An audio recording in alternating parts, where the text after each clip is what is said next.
This is Nilesh Dubey, assistant professor Ravishankar college of pharmacy Bhopal. दोस्तों आज हम बात करेंगे कंप्यूटर की। जैसा कि आप जानते हैं कि आज के युग में कंप्यूटर कितना इम्पोर्टेंट है। हमारे एक मशीन से लेकर एक शर्ट की बटन तक में कंप्यूटर है। तो कंप्यूटर के क्या रोल हैं, क्या इम्पोर्टेंट है, और स्पेशली फार्मेसी में। तो फार्मेसी में सेकेंड सेमेस्टर का 5th सब्जेक्ट है कंप्यूटर एप्लीकेशन इन फार्मेसी। इसका कोड है PY205T। तो हम बात करते हैं कंप्यूटर की कि इसके फार्मेसी में इसके क्या अनुप्रयोग हैं। तो फार्मेसी में जैसा कि आप जानते हैं जितनी भी मेडिकल सोफिस्टिकेटेड इंस्ट्रूमेंट्स हैं वो सभी कंप्यूटर ऑपरेटेड हैं।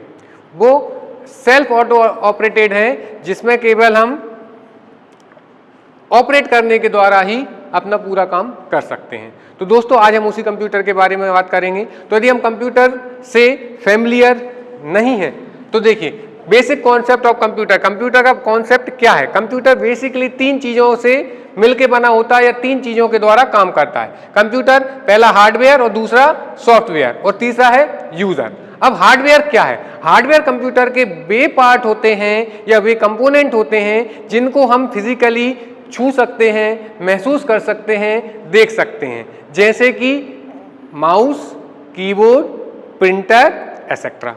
सॉफ्टवेयर कंप्यूटर के वे पार्ट होते हैं जिन्हें आप देख सकते हैं लेकिन उन्हें आप फिजिकली टच नहीं कर सकते, जैसे कि Windows operating system.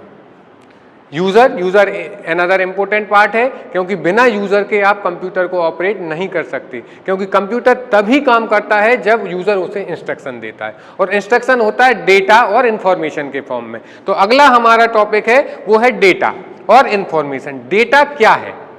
Data is a collection of raw material.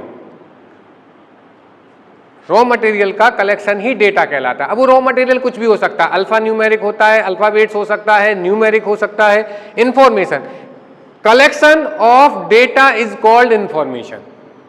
जो डिफरेंट टाइप का डेटा है उसका कलेक्शन ही इंफॉर्मेशन कहलाता है, जो मीनिंगफुल होता है वो इंफॉर्मेशन कहलाता है। यदि हम कंप्यूटर की बात करें सबसे पहले कंप्यूटर का, तो वैसे तो इसका कोई फुल फॉर्म होता नहीं है, लेकिन हम खुद से समझने के लिए एक आपको फुल फॉर्म डिस्क्राइब कर रहे हैं। जैसे कि कंप्यूटर में सबसे पहले आता है सी, तो सी फॉर कॉमन या commonly, O for operated, M for machine, P for particular, U for another user, T for technology, E for education and R for research. यदि हम एक सेंटेंस में कहें तो कंप्यूटर एक ऐसी मशीन है जिसका हम कॉमनली उपयोग एक पर्टिकुलर काम के लिए एजुकेशन एंड रिसर्च की फील्ड में कर सकते हैं। यदि कंप्यूटर की डेफिनेशन दी जाए तो कंप्यूटर एक इलेक्ट्रॉनिक मशीन है जो कि यूजर द्वारा दिए गए इंस्ट्रक्शंस के आधार पर कैलकुलेट करके या प्रोसेस करके आउटपुट प्रोसीड करती है। ठीक है, अब हम आते हैं कंप्यूटर की विशेषताएं, कैरेक्टरिस्टिक्स ऑफ कंप्यूटर। कंप्यूटर की विशेषताएं क्या? वैसे तो कंप्यूटर की बहुत सारी विशेषताएं। कंप्यूटर 100 लोगों का काम एक अकेला कर सकता है। कंप्यूटर कई मिलियंस इंस्ट्रक्शन पर सेकंड या पर नैनो सेकंड या पिको सेकंड कैलकुलेट कर सकता है। लेकिन यदि हम कुछ इंपॉर्टेंट विशेषताएं देखें, कैरेक्टरिस्टिक देखें कंप्यूटर की, तो ये हैं, जैसे कि कैरेक्टरिस्टिक ऑफ कंप्यूटर में सबसे पहला है speed, second accuracy, storage, next intelligence, versatility, power of remembering, no IQ and no feeling. ये कंप्यूटर की कुछ इंपॉर्टेंट विशेषताएं हैं। तो पहली विशेषता के बारे में जैसे हम बात करें तो स्पीड। कंप्यूटर जाना ही जाता है अपनी स्पीड के कारण, क्योंकि इनकी स्पीड इतनी फास्ट होती है कि कोई भी ह्यूमन बीइंग कंप्यूटर से ज्यादा फास्ट कैलकुलेशन नहीं कर सकता। ये कई मिलियंस और बिलियंस इंस्ट्रक्शन को पर नैनो सेकंड या पिको सेकंड में कंप्लीट कर सकता है। इसकी दूसरी विशेषता है एक्यूरेसी। एक्यूरेसी से जैसे आप जानते हैं शुद्धता। कंप्यूटर बिल्कुल एक्यूरेट रिजल्ट देता है, लेकिन कंप्यूटर इंस्ट्रक्शन के बेस पे काम करता है। यूजर कंप्यूटर को जो इंस्ट्रक्शन देगा, जो डेटा प्रोवाइड करेगा, उसी को प्रोसेस करके वह रिजल्ट प्रोवाइड कराता है। नेक्स्ट इसका सबसे इंपॉर्टेंट पार्ट जो है, इसकी सबसे इंपॉर्टेंट विशेषता जो है वो है स्टोरेज। ये कंप्यूटर इतना बड़ा हुआ है, इतना विशाल हुआ है, इतना पावरफुल हुआ है because of this storage capacity. Computer में मास ऑफ स्टोरेज कैपेसिटी होती है। बहुत सारे इंस्ट्रक्शंस यह अपने डेटा यह अपने अंदर स्टोर कर सकता है। डिफरेंट टाइप की डिवाइस होती हैं, उसके बारे में हम नेक्स्ट वीडियो से बात करेंगे कि मेमोरी डिवाइस क्या होती हैं जो कि डेटा को स्टोरेज करती हैं। लेकिन अभी हम सिर्फ इतना जानते हैं कि स्टोरेज इसका मुख्य पार्ट है, जो कि इसी के कारण यह इतना पावरफुल मशीन हुआ है। नेक्स्ट है डिलीजेंस। कंप्यूटर डिलीजेंस मतलब पारिश्रमिक। कंप्यूटर कई घंटों तक रेगुलर काम कर सकता है बिना इंटरप्शन के। ये इसकी एक इंपॉर्टेंट विषय। वर्सैटिलिटी मतलब विविधता। कंप्यूटर कई सारे इंस्ट्रक्शंस को, कई सारे वर्क को, एक या दो से ज्यादा जब काम होते हैं तो कंप्यूटर एक ही समय पे एक से ज्यादा काम कर सकता है। ये इसकी वर्सैटिलिटी को प्रोड्यूस करता है। Power of remembering. कंप्यूटर कई सारे इंस्ट्रक्शंस को रिमेंबर कर सकता है, उसकी मेमोरी में स्टोर कर सकता है और जरूरत पड़ने पर आपको डेटा प्रोवाइड भी करा सकता है। No IQ. कंप्यूटर का कोई आईक्यू नहीं होता, कोई इंटेलिजेंस कॉस्टिंग कंप्यूटर की नहीं होती है। वो कुछ भी लॉजिक नहीं लगा सकता। यूजर्स उसे जो भी इंस्ट्रक्शंस देगा वो उसे प्रोसीड करेगा और आउटपुट जनरेट करेगा। कंप्यूटर का आउटपुट डिपेंड करता है उसके इंस्ट्रक्शंस पर, उसके डेटा पर जो उसको दिया गया है। यदि आप कंप्यूटर को गलत डेटा दोगे, गलत इंस्ट्रक्शन दोगे तो कंप्यूटर उसी के बेस पे प्रोसीड करेगा। नेक्स्ट है नो फीलिंग। ये कंप्यूटर की विशेषता भी है और कंप्यूटर का ड्रॉबैक भी है, लेकिन हम इसे विशेषता के फॉर्म में पढ़ते हैं क्योंकि अच्छा है मशीन में फीलिंग नहीं है। क्योंकि यदि मशीन में फीलिंग आ गई तो फिर ह्यूमंस के लिए बहुत प्रॉब्लम हो जाएगी। तो कंप्यूटर में कोई भी फीलिंग नहीं है। कंप्यूटर कुछ नहीं समझता, अच्छा या बुरा कुछ नहीं समझता है कंप्यूटर। तो ये उसकी कुछ विशेषताएं थी जैसा हमने पढ़ा। नेक्स्ट पार्ट पर आते हैं, नेक्स्ट टॉपिक पर, वो है एलिमेंट्स ऑफ कंप्यूटर। कंप्यूटर के तत्व। तो बेसिक 4 एलिमेंट्स होते हैं कंप्यूटर के, जिन्हें हम बांट सकते हैं 4 भागों में। सीपीयू, इसका पूरा नाम होता है, इसका फुल फॉर्म होता है central processing unit. Central processing unit आपने देखा होगा, यदि आपने डेस्कटॉप देखा होगा तो डेस्कटॉप में जो उसमें पार्ट लगे रहते हैं, मदरबोर्ड होता है, उसका सीपीयू के अंदर क्या होता है? सीपीयू के अंदर मदरबोर्ड होता है, आईसी होती है, पावर सप्लाई होती है, डिफरेंट टाइप के पोर्ट होते हैं जिस पे आप दूसरी एक्सेसरीज लगा सकते हैं।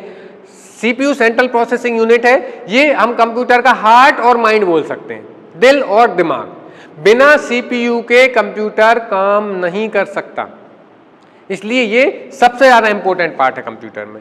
सीपीयू को 2 पार्ट में डिवाइड किया जाता है, एएलयू एंड सीयू। एएलयू क्या है? इसका फुल फॉर्म है अर्थमेटिक एंड लॉजिक यूनिट, और सीयू है control unit. Arithmetic and logic unit क्या करती है? जैसा कि आप जानते हैं कि कंप्यूटर एक ग्रीक वर्ड कंप्यूट से बना है, जिसका अर्थ होता है गणना करना, अर्थात कैलकुलेशन। सबसे पहले कंप्यूटर का यूज कैलकुलेशन के लिए किया जाता है, तो इसका एक इंपॉर्टेंट फीचर भी कैलकुलेशन है। तो अर्थमेटिक लॉजिक यूनिट यही करती है। जब भी आप कंप्यूटर को इंस्ट्रक्शन देते हैं कोई मैथमेटिकल कैलकुलेशन की, कोई अलजेब्रिक कैलकुलेशन की, जब आप कंप्यूटर को इंस्ट्रक्शन देते हैं तो कंप्यूटर्स का प्रोसेसर क्या करता है? उस इंस्ट्रक्शन को एएलयू के पास भेजता है। एएलयू में सभी अर्थमेटिक ऑपरेशन से संबंधित कैलकुलेशन होती है। अर्थमेटिक ऑपरेशन क्या होते हैं? जैसे आपने मैथमेटिक्स में पढ़े होंगे, अर्थमेटिक ऑपरेशन होते हैं हमारे जैसे addition, subtraction, multiplication and division. 4 arithmetic operation होते हैं मैथमेटिक्स में, तो वो इन्हीं चारों ऑपरेशंस को एएलयू डिवाइस के द्वारा कंप्लीट करता है क्विकली। नेक्स्ट है इसका part CU, control unit. Control unit क्या करता है? जैसा कि हम जानते हैं कंप्यूटर एक समय में एक से ज्यादा कार्य कर सकता है, मतलब कई सारे काम एक साथ कर सकता है। फॉर एग्जाम्पल, जैसे आप कंप्यूटर पे कोई डेटा शीट भी बना रहे हैं, उसी समय आप कंप्यूटर से म्यूजिक भी सुन रहे हैं, और उसी समय पे आप कंप्यूटर में क्रिकेट मैच भी देख रहे हैं। कंप्यूटर की स्क्रीन को 2 पार्ट में डिवाइड करके, एक साइड आपकी मैच चल रहा है क्रिकेट में, दूसरी टाइप आपका म्यूजिक चल रहा है, और तीसरा काम आप क्या कर रहे हैं कि डेटा शीट या वर्कशीट बना रहे हैं। तो हुआ एक समय पे डिफरेंट वर्क। तो ये कंप्यूटर की विशेषता है। तो जब आप एक समय पे एक से अधिक काम करते हैं तो उस समय डिफरेंट टाइप के यूजर से डिफरेंट टाइप के वर्क के लिए अलग अलग टाइप के इंस्ट्रक्शंस कंप्यूटर को मिलते हैं। तो कौन से इंस्ट्रक्शंस को कहां भेजना है, कौन से इंस्ट्रक्शन का वर्क पूरा हो गया, प्रोसेस पूरी हो गई, उसको आउटपुट के पास भेजना है, इनपुट से इनपुट वेरीफाई करना है, आउटपुट को आउटपुट देना है, ये सभी काम कंट्रोल यूनिट करती है। नेक्स्ट इसका एलिमेंट है मेमोरी। मैंने आपसे कहा था कि मेमोरी इसको सबसे ज्यादा पावरफुल बनाती है। मेमोरी एक सेल्फ एक टॉपिक है, क्या है, कैसी होती है, कितने टाइप की होती है, ये हम नेक्स्ट पार्ट में इसको कवर अप करेंगे। अभी सिर्फ एलिमेंट के तौर पर हम देखेंगे मेमोरी। इनपुट डिवाइस, थर्ड है इनपुट डिवाइस। इनपुट डिवाइस क्या होती है? इनपुट डिवाइस वे डिवाइस होती हैं जो कि कंप्यूटर को इंस्ट्रक्शन देने के लिए यूजर द्वारा उपयोग की जाती हैं, वो इनपुट डिवाइस कहलाती हैं। जैसे इनपुट के लिए माउस, माउस क्या है? एक इनपुट डिवाइस है जिससे हम इंस्ट्रक्शन प्रोवाइड करते हैं कंप्यूटर को। कीबोर्ड अनदर इनपुट डिवाइस है। स्कैनर, स्कैनर भी एक इनपुट डिवाइस है। कैसे? आप किसी फिगर को, किसी डेटा को, किसी सीट को, किसी पिक्चर को आप कंप्यूटर के अंदर इंसर्ट करते हैं स्कैन करवा के, तो वो स्कैनर्स है। जॉयस्टिक, जॉयस्टिक आपने वीडियो गेम देखा होगा, खेला भी होगा। तो वीडियो गेम में जो एक रिमोट होता है उसमें जो लेफ्ट राइट अप डाउन जो बटन होती है वो जॉयस्टिक कहलाती है। Just like a JCB machine, है ना, हम लेफ्ट जा सकते हैं, लाइट जा सकते हैं, अप जा सकते हैं, डाउन जा सकते हैं, तो ये भी इनपुट डिवाइस है। और बहुत सारी इनपुट डिवाइस होती हैं। नेक्स्ट है इसका एलिमेंट में आउटपुट डिवाइसेस। आउटपुट डिवाइस क्या करती हैं? आउटपुट डिवाइस कंप्यूटर जो इंस्ट्रक्शन को प्रोसीड करता है, प्रक्रिया को पूरा करता है और उसे आउटपुट के पास सेंड करता है। तो कंप्यूटर क्या करती हैं? आउटपुट के लिए रिस्पॉन्सिबल होती हैं, जो कि यूजर के इंस्ट्रक्शन को, इनपुट किए गए इंस्ट्रक्शंस को प्रोसेस करने पर आउटपुट पर शो होती हैं। फॉर एग्जाम्पल मॉनिटर, अब मॉनिटर कई प्रकार के आते हैं, TFT, LCD, है ना, ये सभी मॉनिटर्स होते हैं। या प्रिंटर, आप अपनी डेटा शीट को, वर्कआउट को, प्लान को प्रिंट निकाल सकते हैं। जैसे आप प्रोजेक्टर, ये भी क्या है? एक आउटपुट डिवाइस।